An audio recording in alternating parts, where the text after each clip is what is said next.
Directamente sobre hiperaldosteronismo hay mucha evidencia publicada, muchas guías, muchas recomendaciones, y yo he intentado seguir un guión lo más sencillo posible, que nos sea de utilidad en nuestra práctica del día a día, teniendo en cuenta que esta va a ser una de las cuestiones a desarrollar cuando tengamos un paciente hipertenso resistente, como el que comentábamos ayer, y hagamos el despistaje de hipertensión secundaria. Una de las cosas que vamos a tener que pensar es en el hiperaldosteronismo primario. Como digo, va a ser el esquema, algunos datos sobre prevalencia, screening, el diagnóstico inicial basado fundamentalmente en el cociente aldosterona-renina, cómo hacer el diagnóstico de confirmación, la etiología, 2 palabras sobre diagnóstico genético, y después hablaremos sobre el tratamiento. Bien, la primera evidencia sobre prevalencia de hiperaldosteronismo primario la publica Gordon en el año 94, cuando habla de un porcentaje entre un 8 y un 13% de pacientes hipertensos pudieran tener hiperaldosteronismo primario. Previamente a esta publicación veníamos de prevalencias mucho más bajas. La novedad a partir de ese año es la descripción del cociente aldosterona-renina, que abre o simplifica mucho la identificación de pacientes con hiperaldosteronismo primario. Como digo, entre un 8 y un 13%, dependiendo si el cociente se medía en una única determinación o si se realizaban 2 tomas sucesivas de este cociente aldosterona-renina.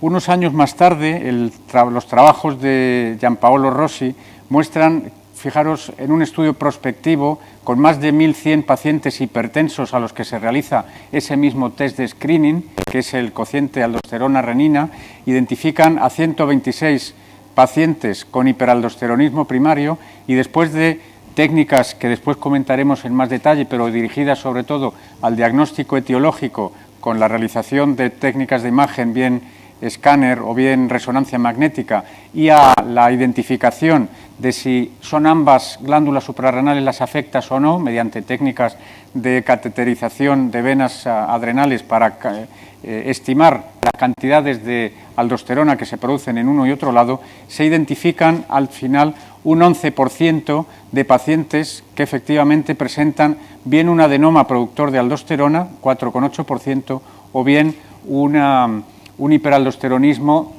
primario idiopático, habitualmente una hiperplasia suprarrenal bilateral. Fijaros también la relación que existe entre la prevalencia de hiperaldosteronismo primario y la severidad de la hipertensión. A medida que el paciente presenta una mayor severidad de su hipertensión, la prevalencia de hiperaldosteronismo va en aumento, desde un 7% en pacientes con presión arterial normal hasta un 19% cuando estamos evaluando pacientes con una hipertensión grado 3. Por tanto, eso ya nos va a ir dibujando de alguna manera el perfil de paciente en el que tenemos que sospechar que podemos estar delante de un hiperaldosteronismo primario. En este trabajo de Hahnemann también analizan un grupo importante de pacientes hipertensos, 2.444 pacientes, y evalúan distintas definiciones de hiperaldosteronismo, una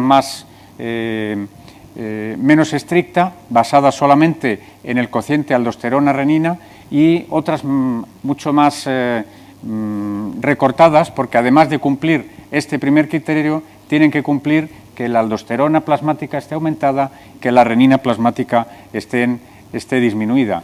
Y concretamente, fijaros cómo, dependiendo de qué definición se utilice, en el caso de que solamente nos fijemos en el cociente aldosterona-renina, hasta un 7% de esos pacientes hipertensos presentarán un hiperaldosteronismo. Si además del criterio de cociente aumentado exigimos que la renina plasmática esté disminuida, esa proporción cae hasta un 3,8%, y si aún somos más restrictivos en la definición y exigimos que además la aldosterona esté aumentada, el porcentaje cae de forma sistemática. Y quisiera hacer mención en este mismo trabajo a dos subgrupos concretos de pacientes hipertensos. Uno de ellos son los pacientes que presentan hipertensión resistente, como recordáis de la sesión de ayer, hacer un paralelismo entre las tres posibles definiciones de hiperaldosteronismo en pacientes con hipertensión resistente, la prevalencia, utilicemos la definición que utilicemos, la prevalencia de hiperaldosteronismo primario se ve aumentada, hipertensión resistente, y en hipertensión grado 3, en hipertensión severa, igualmente la prevalencia de hiperaldosteronismo es significativamente más elevada que en el conjunto global de pacientes hipertensos. En este trabajo se describe cuál ha sido el cambio en distintos grupos y distintas series de estudio de hiperaldosteronismo a lo largo de todo el mundo, cuál ha sido el cambio una vez que hemos empezado a utilizar el cociente aldosterona-renina a la hora del diagnóstico. Y fijaros cómo el número de casos de hiperaldosteronismo identificados por año antes de la era, antes de utilizar el cociente y a partir de utilizarlo, cambió drásticamente. Es decir, el cociente identifica un número mucho más elevado de pacientes que antes no éramos capaces de identificar. ¿Qué ocurría en la era precociente aldosterona-renina? Fundamentalmente que el diagnóstico de hiperaldosteronismo estaba basado en los casos muy típicos, hipertensión, hipopotasemia. Muchas veces había un predominio, como veremos ahora después, de adenoma en comparación con la hiperplasia suprarrenal. Fijaros la frecuencia de adenoma productor de aldosterona, en blanco la era precociente, y cómo el porcentaje de pacientes diagnosticados de un adenoma productor de aldosterona cae a partir de utilizar ese cociente aldosterona-renina. Y otro factor importante también, fíjense, cómo la prevalencia de pacientes que presentaban hipoplasia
con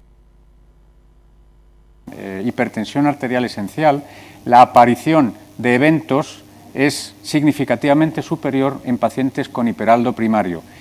Prácticamente, ahora después veremos qué ocurre durante el seguimiento, en este estudio se confirma que esa mayor aparición de eventos está tanto presente en el momento del diagnóstico, es decir, historia previa cardiovascular, y también durante el seguimiento. Luego veremos que esto ha ido cambiando a medida que el manejo también del paciente con hiperaldosteronismo ha ido cambiando. Y fíjense cómo efectivamente tanto el hiperaldosteronismo primario como la hipertensión arterial esencial hay un predominio de eventos en el paciente con hiperaldosteronismo, con un mayor peso en la historia previa. Como luego veremos, la evolución a lo largo del seguimiento puede ser muy similar de uno y otro, puesto que los tratamientos han ido mejorando el manejo de la hipertensión en el hiperaldosteronismo primario, y también en el paciente con hiperplasia adrenal bilateral, en comparación con la hipertensión arterial esencial, hay también un predominio de eventos a lo largo en la historia previa. Por tanto, en el screening se nos ha cambiado la letra era un poco más grande para poderla ver un poco mejor, pero el screening lo vamos a hacer en pacientes con hipertensión severa, como ya hemos comentado antes, pacientes con hipertensión resistente, pacientes en los que, por supuesto, aparezca hipopotasemia, pero sabiendo que podemos tener pacientes con potasios normales y que presenten un hiperaldosteronismo también, es decir, pacientes con potasios entre 3,5 y 5 pueden presentar también un hiperaldosteronismo.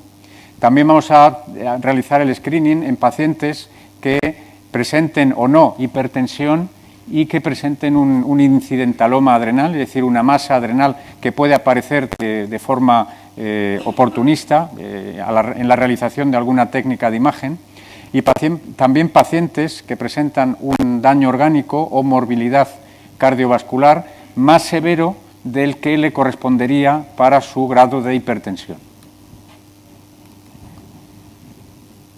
En esos pacientes, el primer paso diagnóstico va a ser el cálculo del cociente aldosterona-renina mediante la determinación en plasma de los dos parámetros, aldosterona y renina. La medida se aconseja que se realice por la mañana, cuando hayan pasado al menos 2 horas desde que el paciente se levantó de la cama, con entre 5 y 15 minutos en posición de sentado.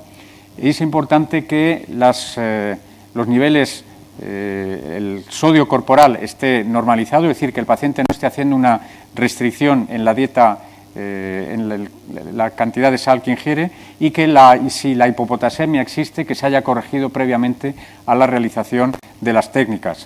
Se aconseja también la suspensión de fármacos antihipertensivos, por lo menos durante 2 semanas, incluso más para aquellos fármacos que más efecto pueden tener sobre el eje sobre los niveles de aldosterona, como es los antagonistas de los receptores de mineralocorticoides o los inhibidores de renina. Y se hace también una mención, porque como podéis imaginar, esto está muy bien dicho en las guías, pero a veces es difícil eliminar todos los fármacos antihipertensivos en un paciente hipertenso severo que puede estar tomando varios, con la posibilidad de que no sea necesaria la suspensión de fármacos como los calcioantagonistas de larga vida, los alfa-bloqueantes o incluso la amilorida hasta dosis de 15 miligramos al día. El problema fundamental que presenta el cociente aldosterona-renina, yo decía antes que ha supuesto un avance importante en el diagnóstico, y lo es. La mayor limitación es que no hay una estandarización para que todos hagamos lo mismo cuando hablamos de cociente aldosterona-renina. El cociente, como podéis imaginar, tiene un numerador y un denominador. En cada laboratorio, en cada centro, la aldosterona nos la van a dar en unas unidades diferentes, en mi hospital posiblemente distinto de en el tuyo, y lo mismo con la renina que tenemos en el denominador. Y además tenemos un cociente, tenemos que hacer ajuste de unidades, y al final esto complica mucho el que podamos hablar de unas cifras que a todos nos suenen similares.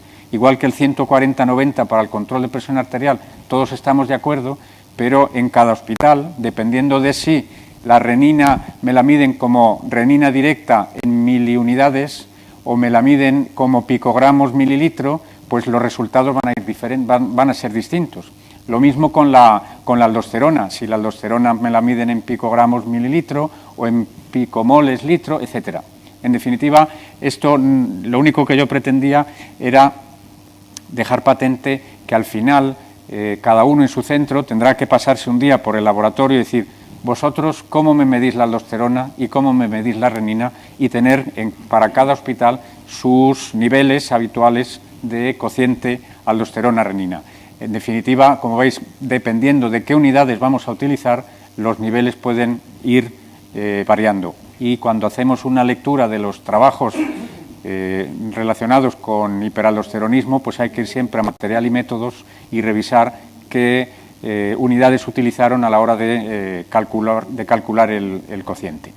Bien, en cualquier caso, sí es una recomendación general eliminar aquellos pacientes o no considerar aquellos pacientes que tienen unos niveles de renina muy bajos que pueden alterar el resultado. Si tenemos un cociente aldosterona y renina en el denominador, una renina muy baja, puede ser un cociente que simplemente porque el denominador sea muy bajo salga un cociente muy positivo, aunque la aldosterona prácticamente sea normal, ¿de acuerdo? Y luego sí, hay un par de diapositivas que yo creo que son importantes por lo que comentábamos antes. A la hora de suspender fármacos, pues es recomendable y si se puede es lo ideal. Si el paciente es un hipertenso de nuevo diagnóstico y todavía no está tratado, es el momento de hacer estas técnicas antes de empezar con la escalada de fármacos, pero a veces eso no es fácil. Y tener en cuenta que puede haber fármacos que produzcan falsos positivos, como el betabloqueo o la metildopa, la clonidina, los antiinflamatorios no esteroideos, los inhibidores de renina, etcétera, o otros fármacos que produzcan falsos negativos, aquellos que tienen más efecto sobre el eje renina-angiotensina-aldosterona, como son los IECA o los ARA2, los diuréticos, los inhibidores de la renina, los inhibidores directos de renina. Y aparte de fármacos, puede haber también determinadas situaciones clínicas que conviene conocer, que pueden influir en un falso positivo o negativo, como es una carga excesiva de sodio, el envejecimiento, la insuficiencia renal, en el caso de las mujeres durante el ciclo menstrual en la fase lútea, o una diabetes de larga evolución por la disautonomía o incluso la raza negra, pueden ser situaciones en las que el cociente aldosterona-renina esté falsamente aumentado. Y por el contrario puede haber situaciones de hipopotasemia, de bajo aporte de sodio durante el embarazo o situaciones como la estenosis arterial-renal o la hipertensión maligna que nos den un falso negativo, ¿de acuerdo?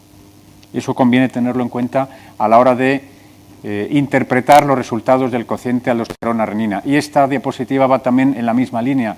¿Qué efecto tiene cada fármaco sobre el sistema renina-angiotensina y, por tanto, la posibilidad de que el cociente aldosterona-renina surja un falso negativo o un falso positivo, tal como decíamos en la diapositiva anterior? En definitiva, el diagnóstico de confirmación está basado fundamentalmente en los test de estímulo, basados habitualmente en el test de infusión salina, que no son necesarios hacer en todos los pacientes, porque vamos a tener tres situaciones muy diferentes: pacientes con una aldosterona basal muy aumentada y con un cociente aldosterona-renina muy aumentados también, que prácticamente el hiperaldosteronismo está confirmado desde el principio. La situación inversa, es decir, un cociente aldosterona-renina dentro de la normalidad o incluso unos niveles de aldosterona muy poco significativos que nos van a descartar la presencia de un hiperaldosteronismo, pero sobre todo los test de confirmación van a estar dirigidos a aquellos pacientes en los que es más difícil interpretar esos resultados tanto del cociente como de aldosterona. Aldosterona entre 240 y 550 o unos niveles de cociente que no son totalmente definitorios, serían aquellos pacientes en los que se utilizarían test de sobrecarga salina. Una vez que tenemos el diagnóstico de confirmación, es decir, que tenemos ya un paciente con hiperaldosteronismo, el siguiente paso va a ser centrarnos en la etiología. La etiología va fundamentalmente dirigida, en la práctica habitual, a dos situaciones concretas. O el paciente tiene una producción unilateral de aldosterona, estamos hablando habitualmente de un paciente con un adenoma suprarrenal, o el paciente tiene una hiperproducción bilateral de aldosterona por una hiperplasia suprarrenal bilateral. Eso lo vamos a poner de manifiesto habitualmente con técnicas de imagen, bien la tomografía o bien la resonancia magnética. Habitualmente tenemos también la posibilidad de hacer un cateterismo para recoger muestras de sangre de ambas adrenales y medir los niveles de aldosterona en uno y otro lado y ver si hay asimetrías. Eso está bien porque nos va a identificar en caso de asimetría cuál es la suprarrenal hiperfuncionante y cuál es la que está funcionando de forma normal, sobre todo de cara a una posterior intervención quirúrgica. Por eso en las guías recomiendan, dice, no es necesario hacer ese cateterismo si no nos planteamos la cirugía, por distintos motivos, bien porque el riesgo quirúrgico del paciente es muy alto y no se va a realizar una cirugía, bien porque el paciente no desea someterse a ese riesgo, etcétera. Si nosotros no tenemos en mente una intervención quirúrgica, no haría falta hacer esa lateralización. La lateralización va a ir dirigida, como decía, a detectar diferencias en las concentraciones de aldosterona de una adrenal versus la otra, que son diagnósticas cuando superan las 4 veces en un lado versus el contralateral. También se recomienda, dice, no es necesario hacer una lateralización en pacientes menores de 35 años. En un paciente menor de 35 años que tenga un hiperaldosteronismo prácticamente va a ser habitual que tenga un adenoma. Va a ser mucho más extraño o mucho más necesario esta lateralización en pacientes ya de más edad, independientemente de los hallazgos que se tengan en las técnicas de imagen.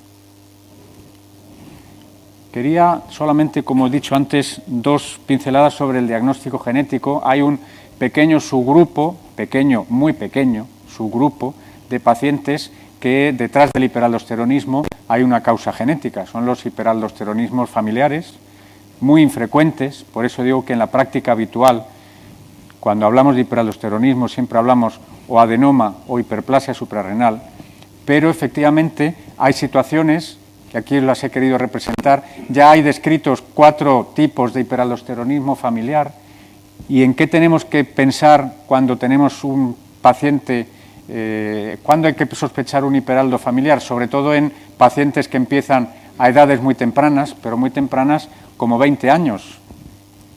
Menores de 20 años, el hiperaldosteronismo familiar de tipo 1, o incluso en niños con edades menores de 10 años, con hipertensión arterial. Habitualmente se acompañan de hipertensión también en la familia. Puede haber ya que el padre o la madre o un hermano mayor presenten también ya un diagnóstico de hiperaldosteronismo. En esos casos está totalmente indicado pues hacer el estudio genético e identificar en qué subgrupo, en qué tipo de hiperaldosteronismo nos encontramos.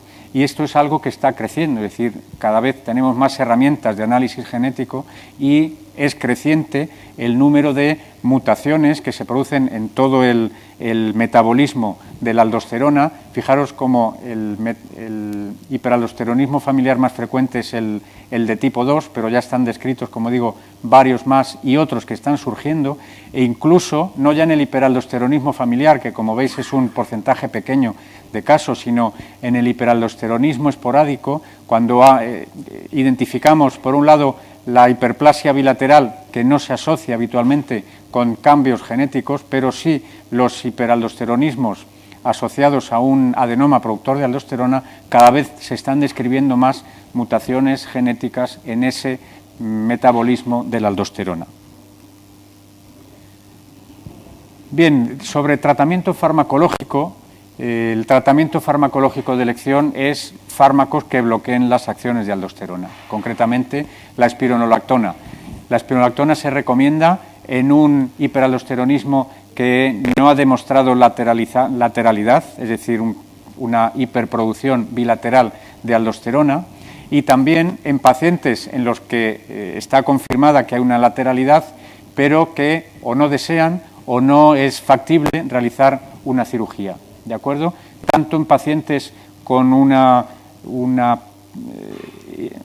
impresión diagnóstica dirigida hacia un hiperaldosteronismo por un adenoma suprarrenal, como aquellos que tengan una hiperplasia bilateral. Si el adenoma no tenemos muy claro si la vamos a intervenir, podemos empezar perfectamente con tratamiento médico con espironolactona. Digo esto porque a veces yo hablo de adenoma suprarrenal y uno en su cabeza piensa claramente que realizamos una técnica de imagen, una suprarrenal tiene una masa única bien identificada y en el lado contralateral la arteria, la glándula adrenal es completamente normal. Ese caso es el ideal, pero por desgracia no es el más frecuente. Muchas veces vamos a encontrar que las dos suprarrenales presentan cierto engrosamiento y uno de ellos, ese engrosamiento, parece que adquiere una morfología nodular. Entonces, ¿qué es? ¿Es adenoma? ¿Es hiperplasia? ¿Vale? Muchas veces podemos encontrar que las dos glándulas presentan cierto grado de alteración en su morfología, pero no hay un adenoma francamente identificado.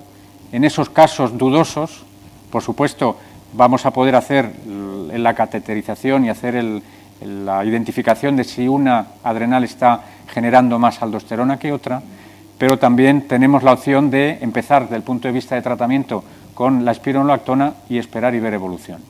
¿De acuerdo?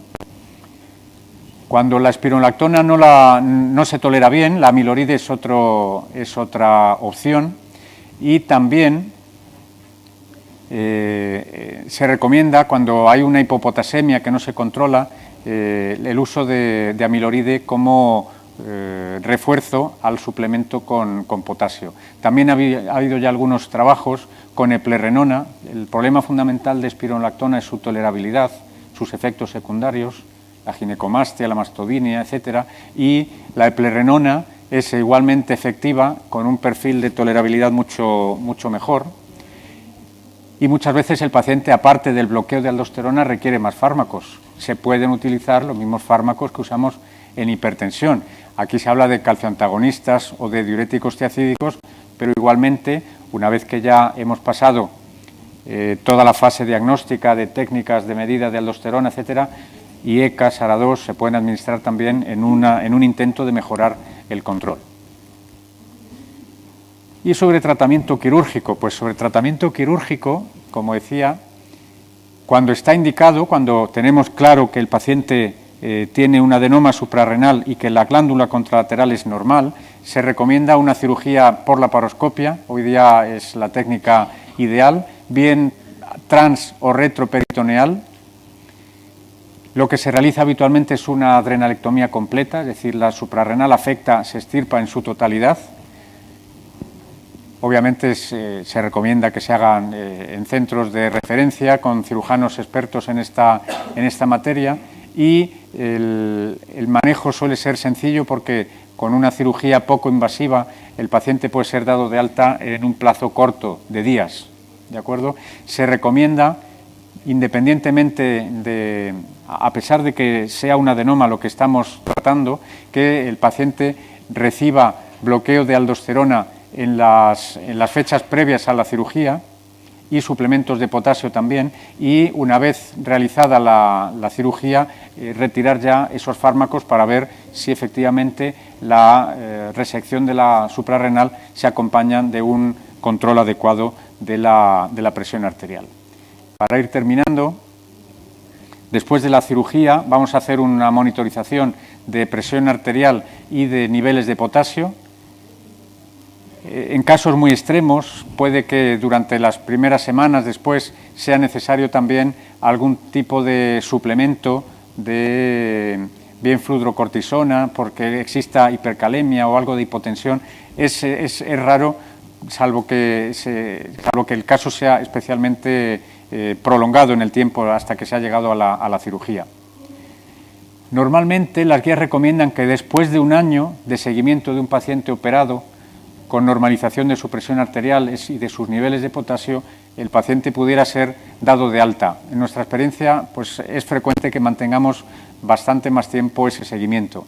Y luego, finalmente, yo creo que esto es algo importante, la decisión para operar, para el tratamiento quirúrgico, debemos tener también, en parte, un contacto directo con el paciente, sobre todo en aquellos casos en que se nos plantean dudas, como os decía antes, cuando la radiología no es clara, cuando la situación de un nódulo suprarrenal que está muy estable en el tiempo, en repeticiones del escáner, pasados los años, ese nódulo se mantiene estable, con un buen control de presión arterial, no hay prisa para realizar la cirugía. Sobre todo, tener en cuenta que, como dice muy bien en esta frase el autor, tanto las medidas médicas como las quirúrgicas son comparables en cuanto a corrección de hipopotasemia, control de presión arterial, prevención cardiovascular y renal. Por tanto, desde el punto de vista de tratamiento, tenemos que cargarnos de razón para hacer una cirugía si no tenemos seguro que la adrenal contralateral afecta o no. No sería el primer caso que operamos un paciente, le extirpamos una adrenal y un año después resulta que la contralateral también está afecta porque es una hiperplasia bilateral, lo que presentaba el paciente. Lo que ocurre es que puede que a lo largo de la evolución una suprarrenal empiece a ser manifiestamente alterada en las técnicas de imagen y la otra siga un proceso más retrasado, con lo cual desequilibra cuando nosotros hacemos en un momento concreto una imagen lo que vemos en una versus lo que vemos en la otra suprarrenal. Bien, habitualmente después de la cirugía es factible suspender fármacos y dependiendo del tiempo de evolución que lleve el paciente, esa suspensión de fármacos puede ser más o menos completa. Si el tiempo de evolución es corto, no ha habido mucho daño orgánico, el aparato circulatorio del paciente está bastante conservado, puede que el paciente quede sin fármacos. En pacientes de más evolución, en pacientes con más daño orgánico, es frecuente que el número de fármacos se pueda discontinuar, pero que alguno de ellos tenga que mantenerse a lo largo del tiempo. Y no olvidemos que un paciente diagnosticado y tratado y curado de un adenoma suprarrenal, cuando vaya cumpliendo años, puede ser un hipertenso esencial también, con lo cual el seguimiento de ese paciente sí merece la pena tener en cuenta. Y yo creo que hasta aquí es lo que os quería mostrar. Únicamente recordaros, como veis en este trabajo, muestra cuál es la evolución después del diagnóstico de un hipertenso esencial o de un paciente con hiperaldosteronismo primario. Desde el punto de vista de pronóstico cardiovascular son similares y las opciones terapéuticas del hiperaldosteronismo, sea la adrenalectomía o sea la espironolactona, también presentan una evolución similar a lo largo del tiempo. Por tanto, insistir en que hoy día tenemos herramientas médicas o quirúrgicas para tratar a estos pacientes con un pronóstico similar a los pacientes con hipertensión arterial esencial. Nada más, muchas gracias.